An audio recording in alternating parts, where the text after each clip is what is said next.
Good evening, everyone, and welcome back to Small Time TV. We are coming to you live from Brunswick Music Festival, and I just did a little walk, and it's so nice out there. There's people are seeing live music. It's very nice to see Melbourne back to the way it should be.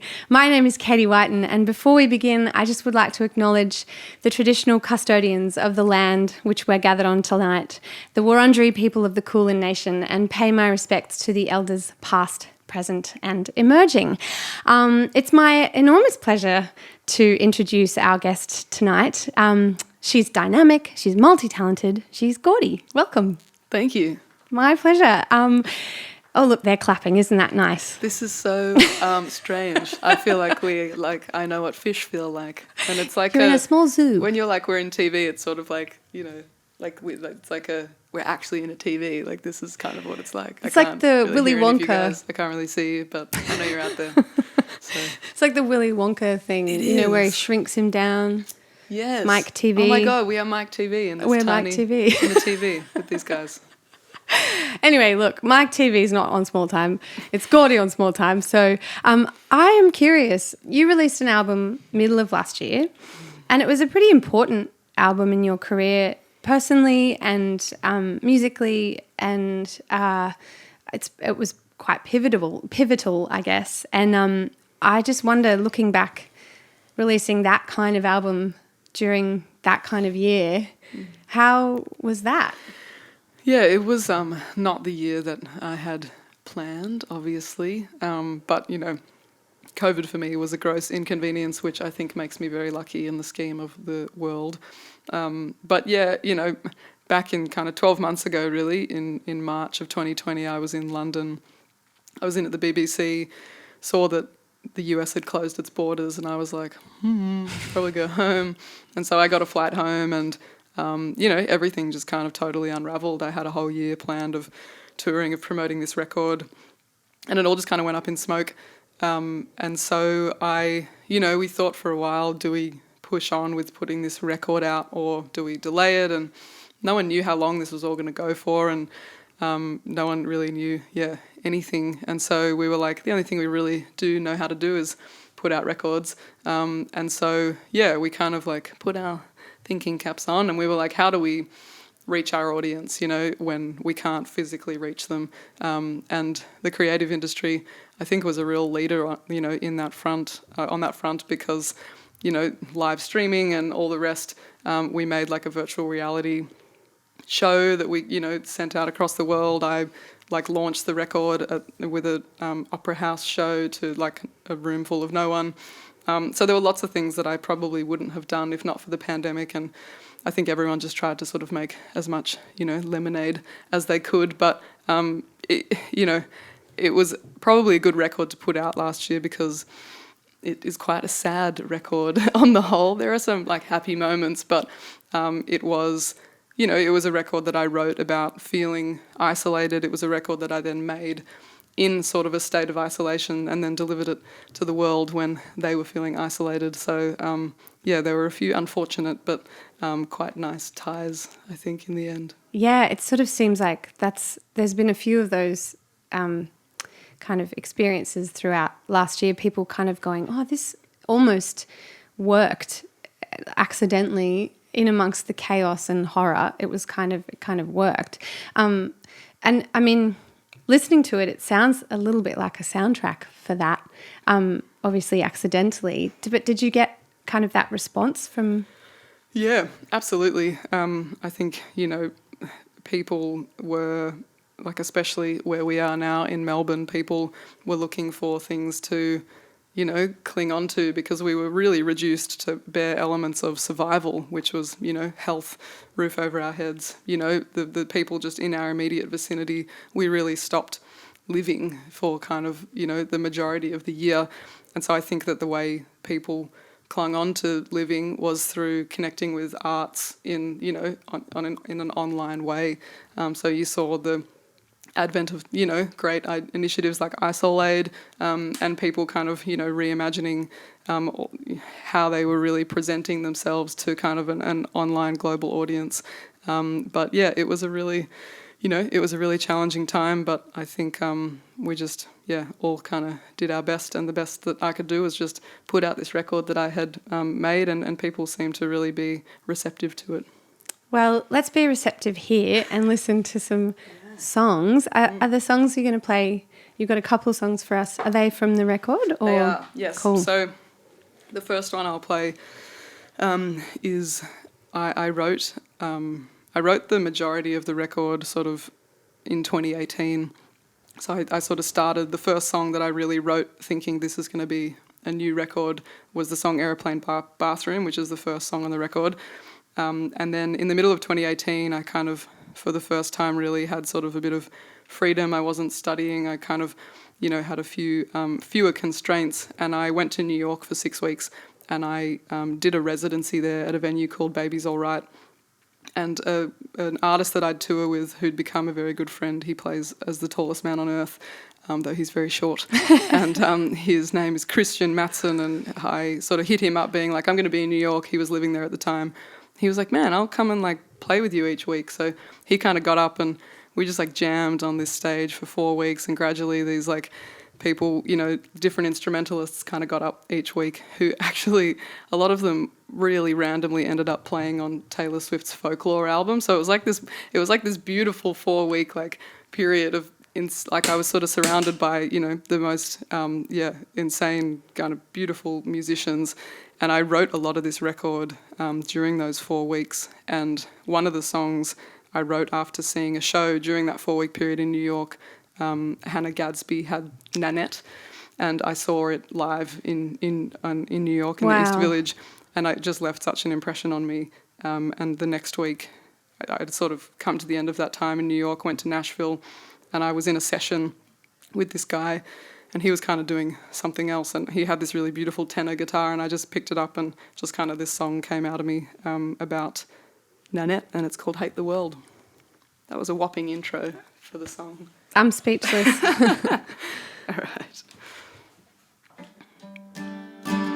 Oh, it's definitely on the tuner.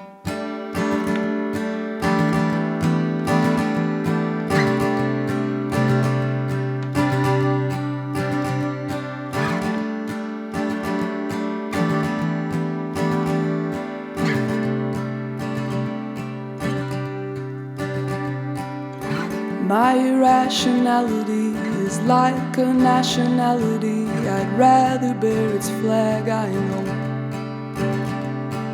And of my sensitivities, yes, some have taken liberties, but they are everything I know. Challenge all your empathy that's moving at a glacial speed. I'm running on persistence. Give it just a little time is always the familiar line, so you have my resistance. And I will not illuminate your words, and I will persevere until it hurts. Give myself up all just to be heard, but I would not presume to hate the world. Walked me through the garden where the weeds were growing everywhere and running off their mouths. Who was it that watered you, that once were sons and daughters too, so I can understand how you all came about. And I will not illuminate your words, and I will persevere until it hurts.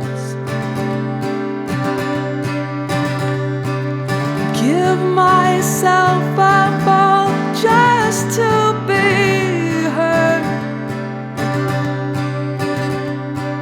but I would not presume to hate the world.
Thank you. I can hear you through the glass. Thanks. Thank you. That was beautiful. No, my Beautiful. pleasure. Have you got another one in you? Yes, I shall play you one more. Yes. Yeah, so like I said, the writing of this record really began with the song Aeroplane Bathroom, which is the first song from the record. And Written sort of inspired by an aeroplane bathroom. written sort literally. of largely in one. I was I'm actually not normally like a nervous flyer or anything, but I was just, going through some shit. And when you're on a plane, you're just like, I was flying to Europe and I was on my own, and I was just like, there's just kind of no escape. No amount of terrible, movies could sort of distract me.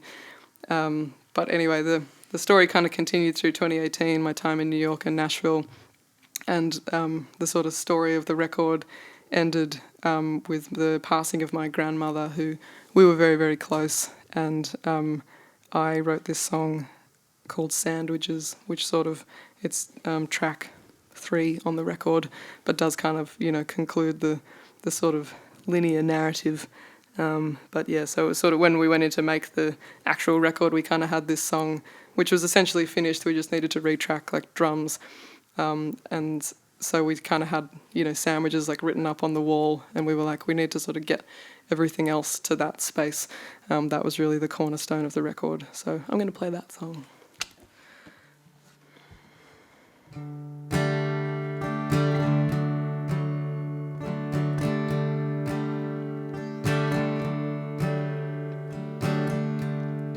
Your cold hand was underneath as you slept, and we made sandwiches, and then they said you'd left,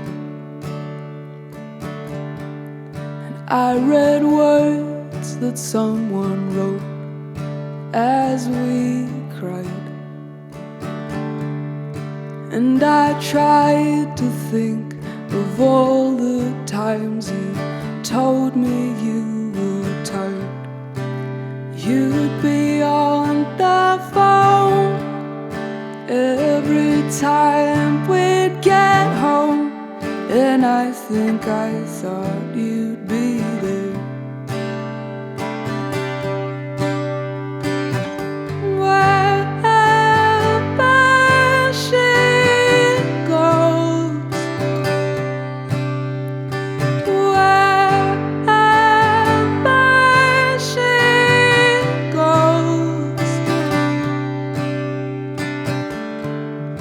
I have tried to recall how your cashmere sweater smelled, and I've spent countless days recounting your hairspray and how you felt.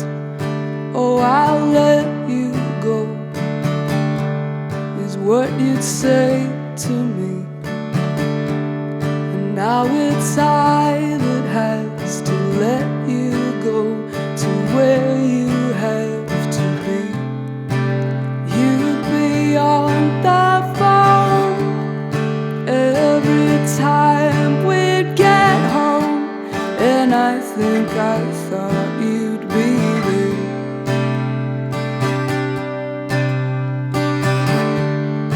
You'd be on the phone every time we'd get home, and I think I thought you'd be there.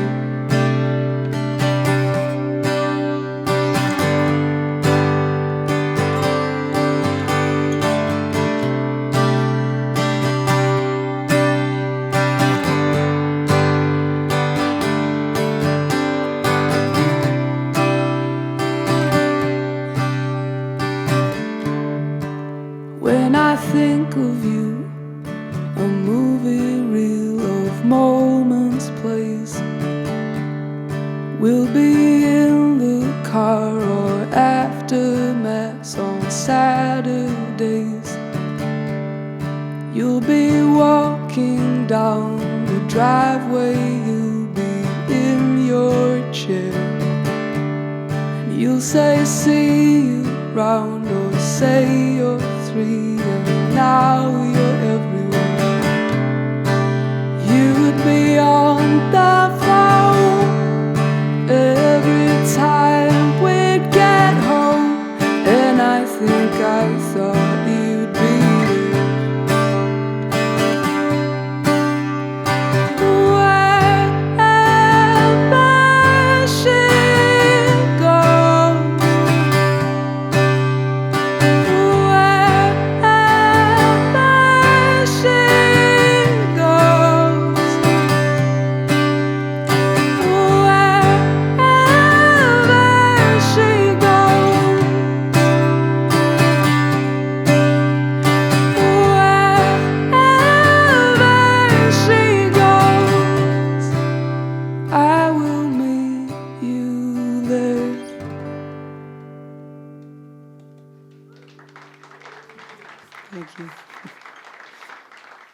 Thank you. Thanks.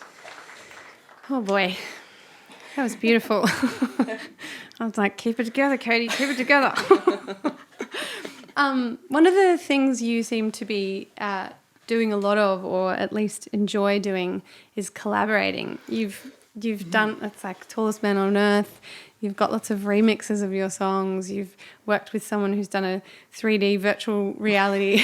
I mean, it's kind of amazing. Is that is community and building that important to you, or? Yeah, absolutely. I just had a song come out a few weeks ago with Alex Leahy. We had a song called Dino's come out.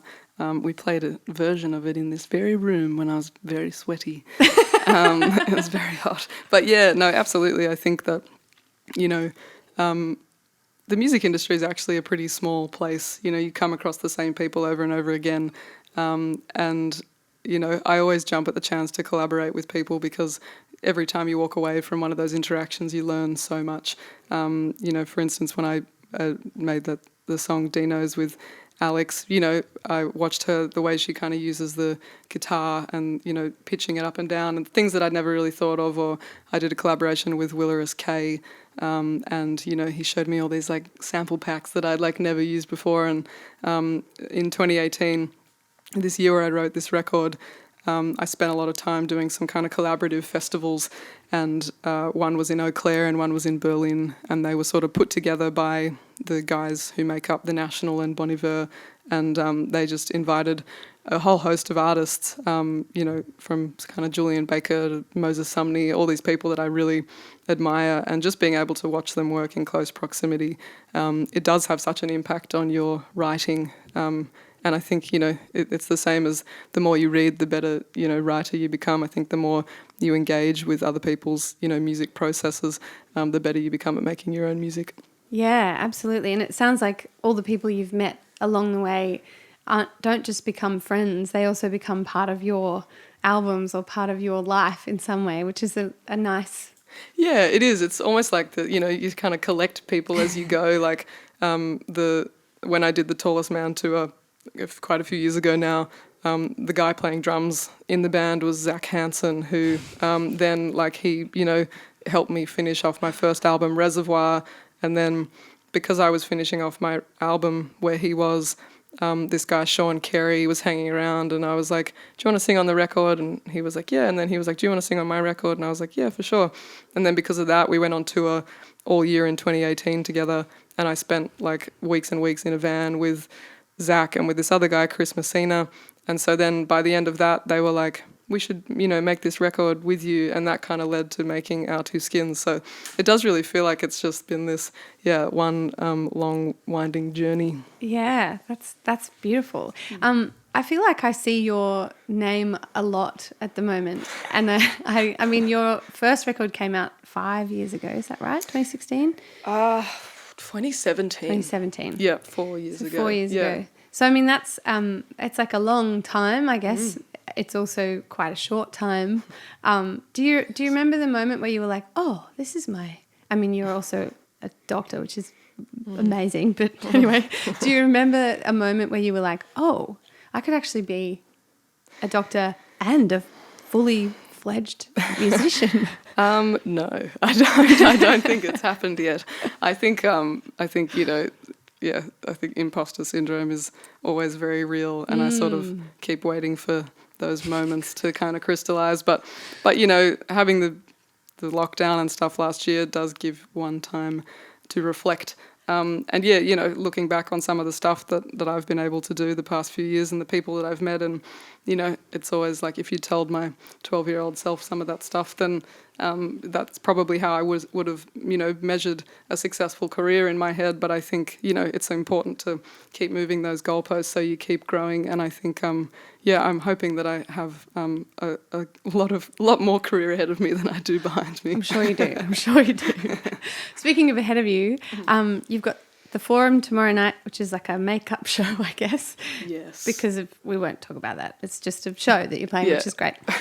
But also, this is me being terribly self-indulgent, but you're playing with Ben Folds, and I'm trying to be cool about that. It will be cool, yeah. That's like, so we play the Forum tomorrow night, which the other show actually did end up going ahead. It's split into 2 shows, which we've been like riding this like border restrictions wave.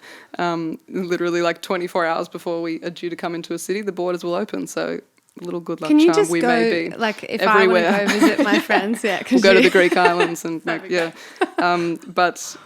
so we have the Forum tomorrow night, and then Ben Folds next Saturday in the Hunter Valley, which will be cool. They were like, the people who've kind of booked the festival were like, obviously Ben plays the piano, so if you could just sort of not play too much piano in the opening set. And I was like, okay. So that will be an interesting... Just in case you show him up? Or? Yeah, no, but I think for a bit of balance in the evening. So I'm going to be going home later and working out how to play all my songs on the guitar. Well, it sounds good so far. Thank you. If you could just tell him that Katie says hello, that would be great. I'm sure he'll know who you are. He knows exactly. Yeah, we've like hung out heaps. Anyway, thank you so much. This has been such a delight. Yeah, thanks. Thank you for joining us here at Small Time, and also live from the world. Go with that. You can actually sign up on to the YouTube channel so that you can make sure you don't miss out on any of these conversations or special performances, and watch a whole host of other special performances that we've had here at Small Time. Once again, let's have a big round of applause for the amazing Gordi. Thanks, guys. How nice.